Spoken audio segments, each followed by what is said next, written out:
Bismillahirrahmanirrahim.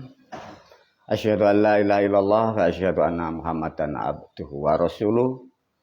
Murid dan santri juga pemirsa dimanapun berada, Assalamualaikum warahmatullahi wabarakatuh dan sugeng rahayu semua. Pada kali ini video diberi judul Guru Peradaban Baru volume atau bagian yang kedua. Video ini pun juga diprediksi guru nanti akan berjilid-jilid karena ini rangkaian mengulas dan mengurai, memperjelas dari hal-hal agar khususnya murid dan santri sangat paham tentang memahami apa-apa yang ada di alam dunia, terutama tentang keilmuan, tentang menjalankan kehidupan. Sebelum diulas oleh guru dalam volume atau bagian yang kedua peradaban baru ini,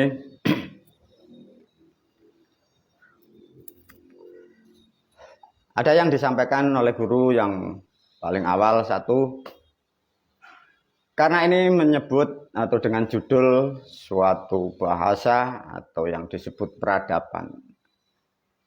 Tatkala bahasa itu mengkaitkan dengan suatu peradaban, artinya ini sangat luas, sangat panjang, sangat lebar, ya, karena ini bahasanya peradaban. Namun dengan adanya judul yang dibuat guru peradaban baru ini, semoga khususnya murid dan santri sangat paham bahwa ada sesuatu yang harus kita rubah, karena selama ini kita pun sudah banyak memahami sesuatu yang kita lakukan, faktanya setelah dikaji dan dipelajari banyak hal yang salah. Para santri dan murid diulas oleh guru yang paling dasar dulu. Dan sebelum video ini berlanjut dan banyak bagian dan volume, maka guru memberi saran atau menasihatkan bagi para pemirsa yang belum memahami apa yang disampaikan melalui video ini, pahami atau lihatlah, kajilah video-video guru sebelum volume ini. Dan guru pun juga menyampaikan, khususnya bagi para pemirsa yang suka berkomentar yang kurang baik, maka guru memberi nasihat atau saran, ya. Agar video ini ke depan sangat mudah untuk disampaikan guru dengan bahasa yang bagus, sehingga para pemirsa mendapatkan komentar-komentar pun juga membawa manfaat, sehingga guru sedikit menyinggung atau menasihati bagi netizen atau komentator yang kurang baik. Apa yang dimaksud oleh guru bagi komentator yang kurang baik? Begini para pemirsa, khususnya yang belum paham tentang siapa guru ini dan apa guru, dan guru ini berapa tahun, jejak rekamnya bagaimana, ini tolong harus dipahami. Para pemirsa, bagi kalian yang suka berkomentar kurang baik dimanapun sampai berkomentar, maka guru memberi nasihat. Apa yang aku sampaikan faktanya tidak akan pernah banyak yang sama dengan di luaran sana. Intinya satu, aku selaku pembicara di video-video ini sangat paham, sangat mengerti apa yang ada di dalam pikiran orang-orang atau manusia yang komentarnya kurang baik. Satu, karena mereka belum memahami dan belum tahu, juga belum mengerti, dan sangat dipastikan kemampuannya sangat kecil sehingga mengeluarkan statement yang kurang baik. Namun guru menyampaikan, khususnya Anda para pemirsa, kalau tahu para pemirsa Anda berkomentar, Anda harus bisa membedakan. Anda berkomentar itu pendapat Anda, atau menurut kajian Anda, atau menurut ilmu Anda. Dipahamkan dulu, ya.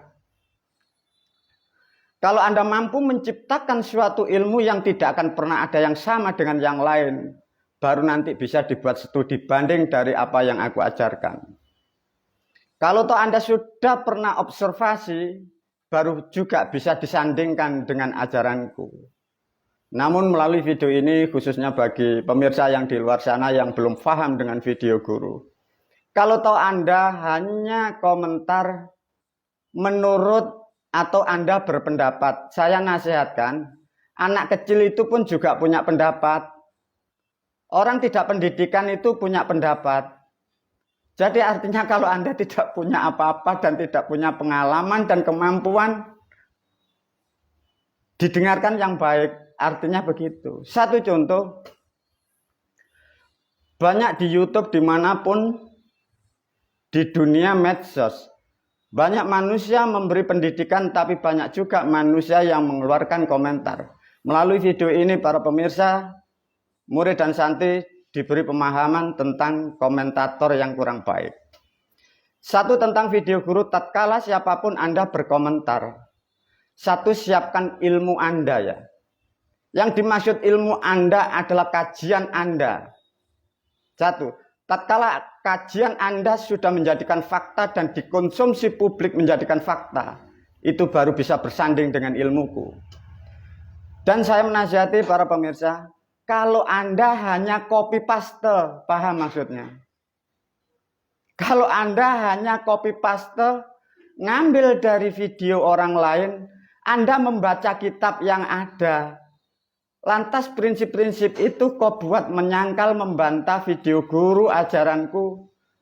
Saya tertawa dan murid santriku pun juga tertawa. Dan pemirsa yang mengikuti videoku, kalian akan ditertawakan. Mengapa? Kalian komentar yang tidak baik. Kalian itu hanya copy paste. Diajarkan oleh guru. Apa yang aku ajarkan? Aku tidak akan pernah copy paste dimanapun dan kepada siapapun. Karena aku sendiri dan tunggal. Maka yang aku sampaikan tidak akan pernah banyak yang ada di Indonesia. Meskipun sedikit bahasanya hampir sama. Tapi isinya tidak sama. Satu contoh. Para pemirsa di sana-sana sering membuat statement, bahkan kadang kalian membuatkan komentar.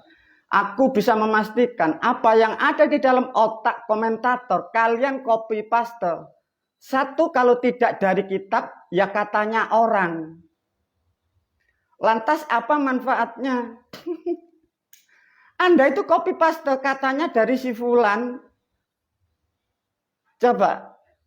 Guru bisa memastikan bagi komentator, ini nasihat ya, juga nasihat bagi pemirsa, jangan suka komentator kalau sudah saya nasihati seperti apapun yang ada di pikiran Anda sehingga membuat komentar dimanapun yang tidak baik.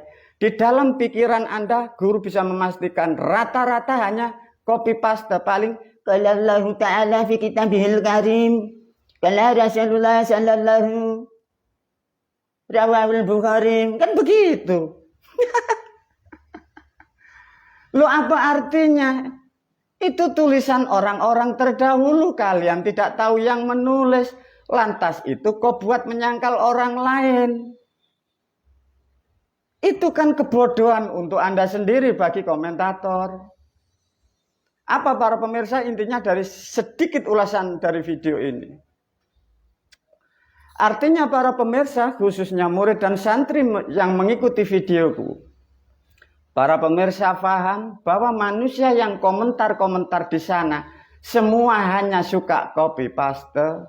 Dia manusia yang tidak punya prinsip, tidak punya ilmu, tidak punya pengalaman, dan tidak pernah menganalisa pun. Itu prinsip satu. Diajarkan lebih dalam tentang psikolog. Tatkala manusia yang lain menyampaikan suatu kebenaran dan kebaikan, ada manusia menyangkal. Bisa dipastikan, tatkala manusia itu berkomentar kurang baik atau tidak baik atau menghina dan mencaci, artinya di dalam pikiran dan hatinya pastilah tersimpan namanya kegagalan, tersimpanlah suatu keburukan. Lantas dari mana asalnya keburukan dan kegagalan? Itulah karakter sifat orang-orang pemalas sehingga hidupnya tidak berhasil. Sehingga keluarlah statement-statement itu. Melalui video ini para pemirsa diajak berpikir sehingga kalian akan mampu membaca siapapun di sana orang-orang yang komentar itu. Tatkala Anda kemarin seperti itu, analisa dirimu bahwa Anda hanya copy paste. Bagaimana kalau kalian hanya katanya dan katanya, lantas kalian buat untuk menyangkal orang? Kalau itu dibawa ke ranah hukum, terus dibawa ranah ke publik, kira-kira bagaimana? Inilah sedikit guru memberi statement agar para pemirsa lebih paham dan lebih cerdas. Dan kalian yang suka berkomentar kurang baik dimanapun, meskipun tidak di video guru, semoga kalian tercerahkan. Semoga Anda membuat kesadaran tentang diri Anda sendiri. Sebelum masuk tentang peradaban volume atau bagian yang kedua, tentang hal-hal seperti ini para pemirsa, tentang komentar yang kurang baik, sedikit guru memberi gambaran bagi para pemirsa yang tidak akan pernah tahu apa yang dilakukan guru sejak muda. Kalau guru melalui video ini memberi tolak ukur ya para pemirsa, murid santri yang baru belum tahu banyak tentang guru, apa yang dilakukan guru, keseharian guru sejak dulu apa. Guru bisa membandingkan, guru bisa mengukur. Jangankan mengukur keilmuan, pengalaman guru atau kecerdasan guru atau hidayah yang diterima guru. Kalian mengikuti atau mengukur kemampuan aktivitas guru keseharian untuk bertanggung jawab dalam membesarkan keluarga, membesarkan santri. Kalau kalian 10 orang ya coba, 10 orang banding saya 1, guru memastikan kalian pun tak akan pernah mampu. Untuk keseharian aja tidak mampu kalian para pemirsa. Lantas kalau kalian berkomentar hanya copy paste katanya qala Rasulullah, qala ta'ala terkomentar. Sang alam akan menertawakan kalian dan kalian akan menjadi parah dan Anda akan menjadi bangsa dan manusia yang gagal karena kebodohan dan kekonyolan Anda. Para murid dan santri, sedikit nasihat juga para pemirsa agar kalian lebih cerdas. Jangan sekali-kali copy paste dibawa di ranah publik atau di dalam medsos. Kalian akan ditertawakan. Masuk pada substansi yang dimaksud peradaban. Karena peradaban ini menerangkan sesuatu hal yang besar, maka guru sudah merancang sudah lama, sejak tahun 2000 sudah tersusun, guru sudah merencanakan adanya sesuatu yang harus kita rubah dan semua sudah banyak mengikuti perubahan. Semoga perubahan ini betul-betul mampu membuat kehidupan para murid dan santri juga para pemirsa berubah lebih baik. Dari video yang pertama sudah diulas oleh guru, manusia diajak berhayal dan kita pun suka berhayal tentang Tuhan dan kemarin sudah diulas oleh guru. Untuk ulasan video yang pertama diulas lagi agar para pemirsa khususnya murid dan santri sangat paham sehingga memahami kehidupan tidak salah apa yang dimaksud tentang kemarin Tuhan atau apa yang disebut kuasa. Ada lagi bahasa sedikit. Fahami, jangan terjebak dengan hanya bahasa. Karena kita sering memahami tentang yang maha kuasa. Coba. Melalui video ini para murid dan santri juga para pemirsa. Sering kita berhayal. Manusia berdebat berhayal tentang suatu kata yang maha kuasa.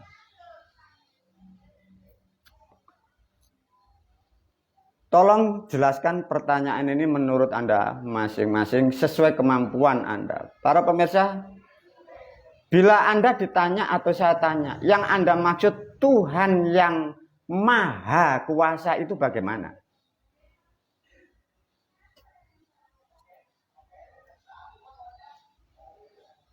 Bagaimana Anda menerangkan kalau ditanya manusia atau ditanya dari aspek hukum?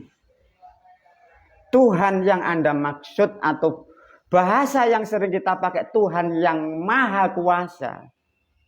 Itu yang bagaimana? Nah, tidak bisa kan? Di alam semesta itu tidak akan pernah ada yang maha. Fahami ini khususnya murid dan santri. Di dunia ini itu hanya suatu bahasa, objek subjeknya yang maha itu tidak ada. Kalau yang disebut kuasa ya kuasa. Jangan ditambah-tambahi, tidak akan pernah bisa ketemu. Satu contoh diilustrasikan oleh guru, satu contoh manusia menghayal. Ada Tuhan yang maha kuasa, seakan-akan segala sesuatu Dia dan dari Dia. Tuhan menciptakan bumi kalau tidak mempunyai bahan baku dari bumi. Bumi tidak terwujud, bumi tak terbentuk. Manusia menghayal.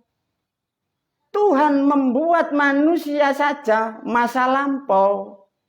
Bila tidak dibantu oleh manusia, Yang Maha Kuasa tidak bisa mampu mewujudkan manusia itu. Apakah itu disebut maha? Artinya bahasa maha itu salah. Kuasa ya kuasa. Semua kekuasaan itu terangkai, terkonek, terintegrasi dengan yang lainnya. Tidak ada satu yang mutlak tidak bisa. Karena semesta, alam, manusia, semua itu rangkaian. Tidak akan pernah ada yang manusia katakan namanya yang Maha Kuasa. Itu hanya hayalan bahasa, hayalan pikiran manusia yang tak akan pernah bisa diterangkan. Semoga sedikit membantu para pemirsa, khususnya murid dan santri. Jangan suka berhayal tentang yang maha, yang maha. Satu contoh seperti itu.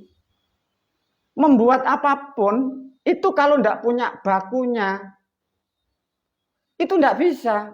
Satu contoh, langit mau membuat bumi. Kalau bahan bakunya bumi tidak ada, ya tidak jadi langit. Manusia berhayal ada Tuhan yang Maha Kuasa membuat alam. Kalau tidak punya bahan baku dari alam, ya tidak jadi alam. Pernah berpikir para pemirsa, yang disebut Tuhan itu kalau tidak punya bahan baku, dia tidak mampu menciptakannya. Sedangkan bahan baku bangsa manusia, bahasa yang dipakai manusia, yang dikonsumsi manusia, yang diatur oleh manusia, semua bahan bakunya dari bumi. Apakah bumi ini bahan bakunya dari langit? Nah, gimana kalau seperti ini? Bumi ini yang kita pijak, apakah bahan bakunya dari langit? Ataukah justru tidak sebaliknya? Yang ada di langit itu bahan bakunya dari bumi. Nah, kalau seperti ini bagaimana? Pernah berpikir seperti itu? Iya, guru, gimana? Ya makanya, jangan suka berhayal. Kembali lagi pada substansi, karena berpikir tentang yang maha, jangan terjebak. Ya, satu, semua terkonek, semua terhubung, tidak bisa berdiri sendiri. Semua satu dan kesatuan, itulah yang disebut adalah kuasa. Satu. Dengan demikian para murid dan santri, dari video yang pertama sudah diterangkan bahwa yang dimaksud kuasa-kuasa itu baru diplot kemarin, diulas kembali. Ada plot bangsa langit atau bangsa Tuhan atau bangsa dewa. Diplot bangsa manusia, jumlahnya banyak. Dibagi dari mulai benua, mulai pulau, mulai negara, mulai suku. Nah, di antara suku-suku itu siapa? Di antara mereka yang kuat itulah yang disebut kuasa. Artinya yang disebut kuasa macam-macam dari pikiran bangsa manusia itu terbagi menjadi makhluknya. Maka dari bahasa itu menjadilah bahasa yang disebut wenang. Maka kekuasaan yang mutlak meskipun semesta itu ada yang wenang. Karena di alam bangsa manusia ada alam wenang, namanya pimpinan, bawahan, raja, pate. Nah, cara memahaminya seperti itu. Semoga ini dipahami. Jangan berhayal satu yang paling besar di atas. Dan itu hanya Tuhan kita. Mereka tidak punya Tuhan itu kan konyol. Para murid dan santri semoga paham apa yang dimaksud tentang yang maha. Lantas diterangkan bahwa manusia ini mempunyai kekuasaan, atau setiap manusia ini mempunyai kuasa. Tapi di antara manusia ada yang lebih kuasa, berubah menjadi bahasa mampu. Nah, kuasa-kuasa yang dihayalkan dengan bahasa ini berubah menjadi bahasa mampu. Udah ketemu.